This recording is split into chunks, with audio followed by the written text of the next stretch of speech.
May Allah subhanahu wa ta'ala grant us all goodness. I have a lot to say. There was something I want to say about the parrot. Am I right? I think I did say it, but I'm not so sure. It was in the UK the last time I was here, but I'm not so sure where. So I will make mention of it. It's just a joke, to show you that in Islam we're also allowed to joke. For as long as the joke is not about any race, not about any religion, no matter what, we're not allowed to draw a cartoon about even the Hindus or the idols, nothing. Allah says, لا تسبوا الذين يدعون من دون الله فيسبوا الله عدوا بغير علم. Don't ever mock at anyone worshipping gods and deities besides Allah. Those who are far astray, don't mock about their beliefs, never, because it will invite them to mock at your faith, at your expense, without knowledge.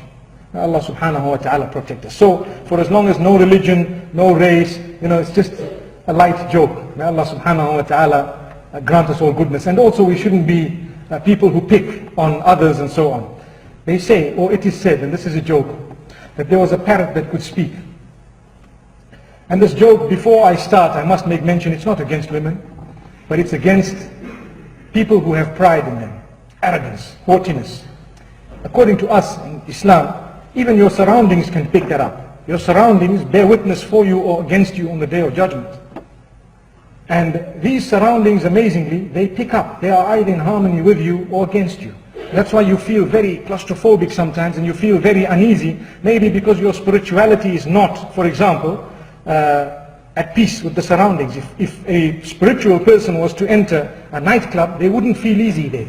They would feel very, very, And the same applies if a person who has absolutely no spirituality, half drunk, wants to walk into the masjid, they wouldn't feel very easy there, although under certain conditions they might also experience the blessings of Allah there.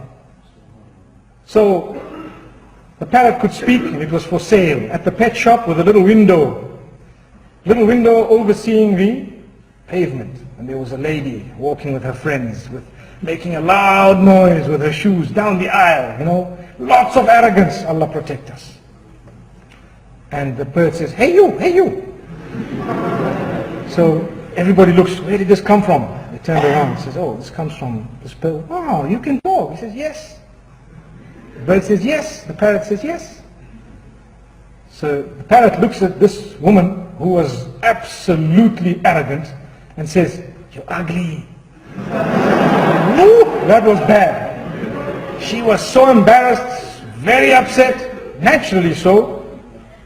And she decided to walk away, blurting a few words and gone. The following day she comes back, same thing happens. Hey you, hey you. She says, oh no.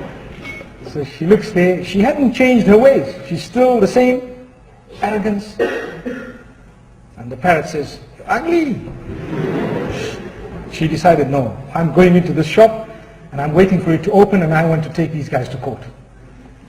So she goes in and she starts tackling the owner. This parrot, I want to sue it for defamation. I want to sue it for this and for that and what. And the guy tries to explain, look, it's just a parrot and it won't happen and this. And then he calls the parrot in and says, you know what, this woman, don't you dare say you're ugly again. It's going to be a big problem, you see. It's going to be a big... So the parrot says, okay. So the woman was very, very excited. The following morning, obviously the parrot had undertaken not to say you're ugly again. Following morning, the woman walks down, even more arrogance. Why? She's convinced that this parrot is now dead meat. Dead meat if it says anything. So she called up all her friends and says, right, we're all walking down the aisle together today. Okay, that's fine, let's go. And she walks with lots of arrogance. She hadn't changed. All she needed to do is just calm down a little bit. And the parrot would have left her. And the parrot's looking very scared, shaking, sees her walking past. Doesn't say anything. And then suddenly, as she crosses, the parrot says, hey you, hey you. She says, what? She looks back and says, what? The parrot says, you know.